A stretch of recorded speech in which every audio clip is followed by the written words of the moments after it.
ESPN.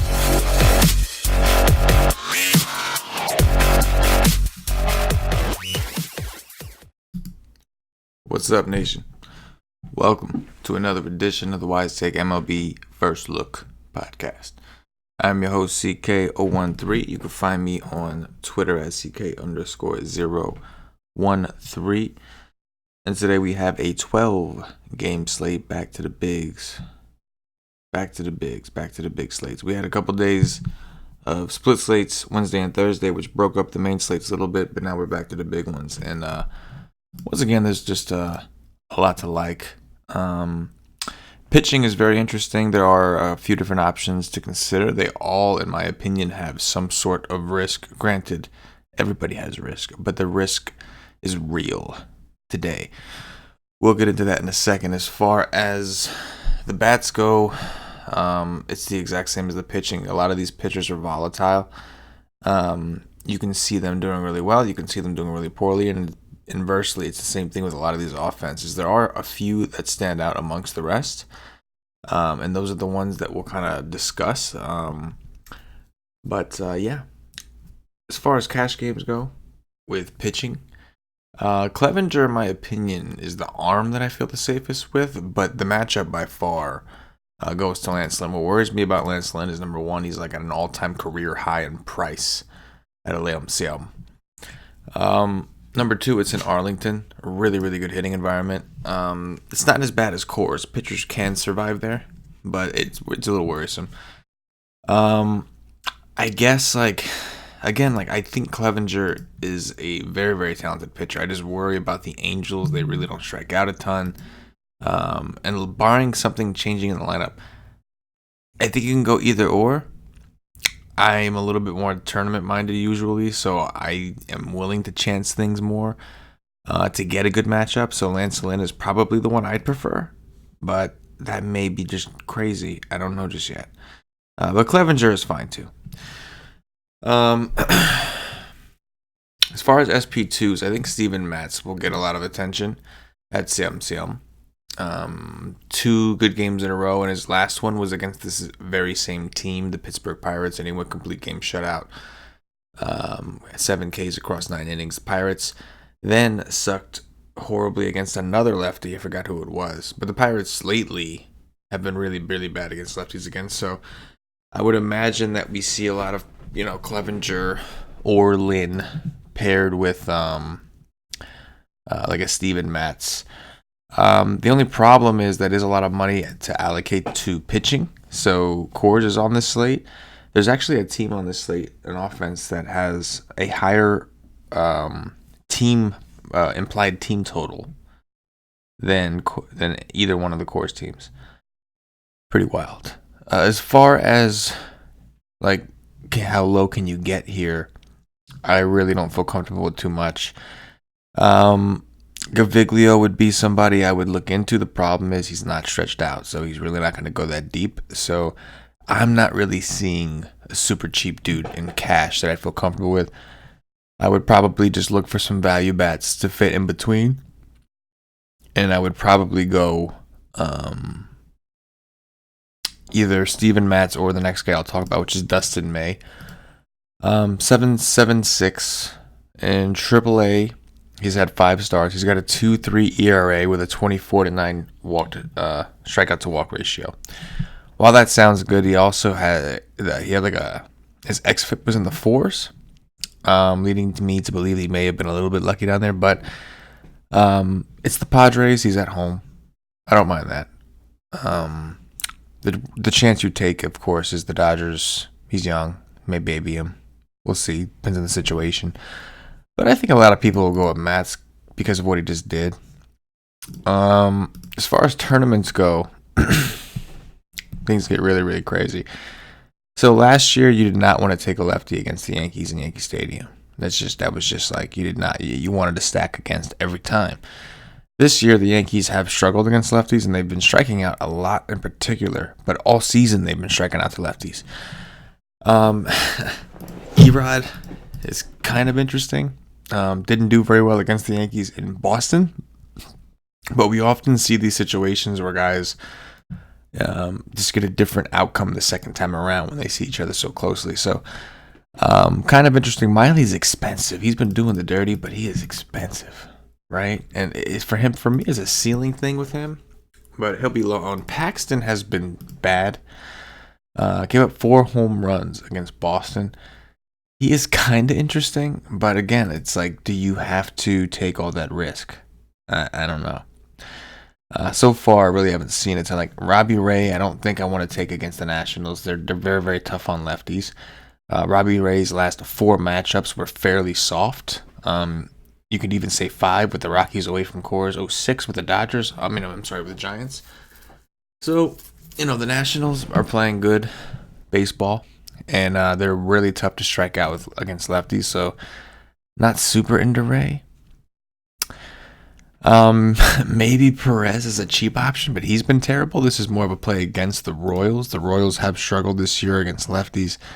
It's not pretty. I guess in tournaments, the people that want to grab cores may go like May and Mats. I can see that being a trendy, cheap combo, so that people can stack cores if they want to.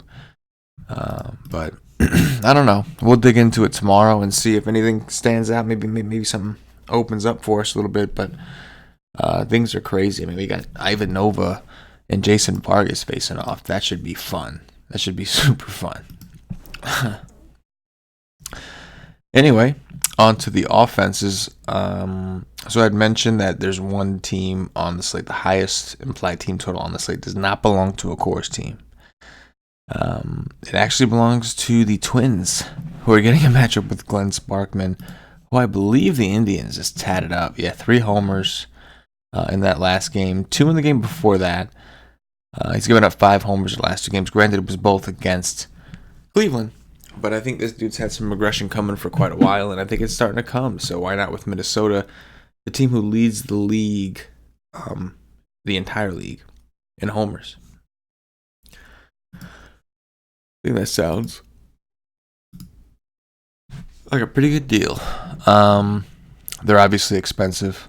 Cruz, Garver, Kepler, Sano, Rosario. They're expensive. You may have to mix things up. Maybe we get Castro in there. RAs is always a guy that's cheap. They are relatively tough to stack. Cronut kind of sucks, But yeah, like that could be interesting for tournaments. If you did, it doesn't have to be with Mats in May. I'm a little worried about Mats. Like I said, oftentimes we see different results when teams face an opponent twice. That wasn't the case with Glenn Sparkman, though, right? Yeah. Hypothetically, if we went Mats in May, instead of going to Coors, we went to Minnesota. But is that what the public's going to do? Because if the public's doing that, then you're just becoming a chalk donkey and you're not getting any leverage. And it's just not worth it when you have elite, really good pitching on the slate that may be a little bit more stable. But even doing this is still going to be tough. That's how expensive these guys are. You got to hope that you get some value due to the game. Yeah. It's going to be tough. Just give me an idea. So if we do a 5-man Minnesota stack, even with Mats and May, who's 7-7 and 7-6, we only have 32, 33 left available at each position. So we're looking at some major punts if we wanted to do something like that. So we'll have to see. Makes you wonder what the ownership on the Twins is going to be, because you do have Coors on the slate. And Coors has a couple bad pitchers. We've got Sean Anderson. And we've got Lambert, who's been awful in Coors. So I think it's really interesting to see where people end up going. Looking at San Francisco's pricing now, San Francisco's been priced up. They typically play well. They're probably still a little bit cheaper than Brandon Belt is only $4K. Something seems wrong in there. Well, that seems like a cash game lock right there, I would say. Wow. They priced up all these dudes. They priced up Pablo, Yastrzemski, Vode, Solano, Posey, but they didn't price up Brandon Belt or Pilar. That is strange. Yeah, it makes me more curious because the Giants are pretty affordable. For the most part, at least 2 of those dudes. So they'll be chalk, but for good reason. There's a lot of offenses we can discuss. We got Arlington. It's an awesome park. There's a lot going on. Toronto, Baltimore, always a good situation. Yankees in Boston, we talked about the pitching side, but as far as the bats go, that's typically a very high-scoring series. So there's a lot to dissect. And because it's a massive slate, the chalk is going to be like overwhelmingly chalky. Unless there's like a crazy value play that opens up, like some guy that's like 2,500 or 2,700 on DraftKings, and he's like batting like I don't know fifth or something crazy. That person will probably become massive chalk because it is a little stingy with the pitching, and you get down low, it's kind of tough. So if you don't have a cheap guy down low you like, and you want to get the expensive bats, you're either going to have to obviously go with a cheaper stack and just play two decent pitchers, or you are going to have to sacrifice your SP1 and play like two SP2s, like a Mats May. Something like that. The decision is yours. But that is going to do it for the slate breakdown. At this point, I'm going to remind everybody, if you haven't checked us out at yslate.com, make sure you get over there. We are still running the promotion for the NFL season pass. We will be running it till September 1st, so you have about a month to do the dirty with us. September 1st, the price is going to be $149.99. Right now, you can get it for $99.99. That's the full NFL season, access to all the NFL content, including the Slack chat. It's $100 after you use promo code.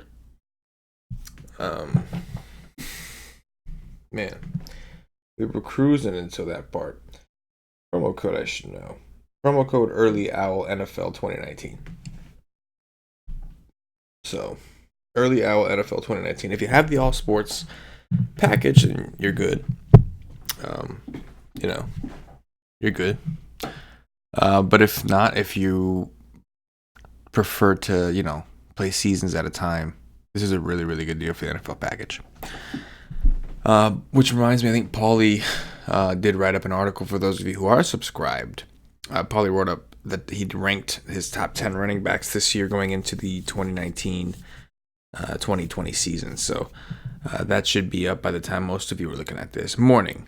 If you're watching this at night, because I'm posting this at night technically, it's not going to be up yet. It'll be up in the morning. Something like that. Anyway, if you're watching on... Ooh, almost forgot. Okay. So, top threes. Top three pitchers, I'm going to go with Lance Lynn. I'm going to go with Dustin May. And number three, I don't want to say Steven Matz, but for now it's Steven Matz. I am very, very worried, though, that BABIP is going to catch up to him this time. Maybe I'll find somebody better tomorrow. For now, I'll say Matz. I'm a little worried, though. But for now, let's go Matz. Top three stacks. So Minnesota, yeah, that looks awesome. San Francisco Giants, that looks great. And I could cop out and just go Colorado, but let's go with oh man, Baltimore really burned me today. I want to say Baltimore, but they really, really burned me today. Toronto was the nuts today. All right, let's go Baltimore and hope that we don't get dick cocked again. Dong watch time. Let's see. So I'm gonna go with Brandon Belt because I want him to, because he's 4K. And I probably won't want him to tomorrow. By the time tomorrow, when everybody sees his price and he becomes massive chalk, I'll be hoping he doesn't hit a home run at that point. But I'll probably play him at least a little bit. I mean, come on. After that, we will go with... I'm going to go with Eugenio Suarez because he is dick-cocking me as we speak. I needed him to hit a home run, and he did not. In the time he was allotted, they're still currently in a rain delay, but I don't think they're going to finish the game. So if he hit a home run by the time you were watching this, just know I appreciate and take back everything I just said. But either way, I think he's just playing well right now. We'll go with Suarez. And I'm going to take a twin. I'm going to get a twin in here. I wanted to do all 3 twins, but they're expensive. We'll go with Nelson Cruz. How about that? This is grab one. Kepler's like probably the right answer, but whatever. If you're watching on YouTube, please click that thumbs up, that like button, subscribe to the channel. If you're watching on Facebook, give us a like. Ooh, I don't even have this on Facebook anymore. I'm tripping, bro. Subscribe to the channel, guys. You know the drill. Wise Take Nation podcast episode 2 should be out Sunday night. Sunday night episode 2. We're gonna crank up the volume as we get deeper into it, but next episode Sunday, don't miss it. For myself, the entire Wise Take Nation, as always, good luck. Yeah.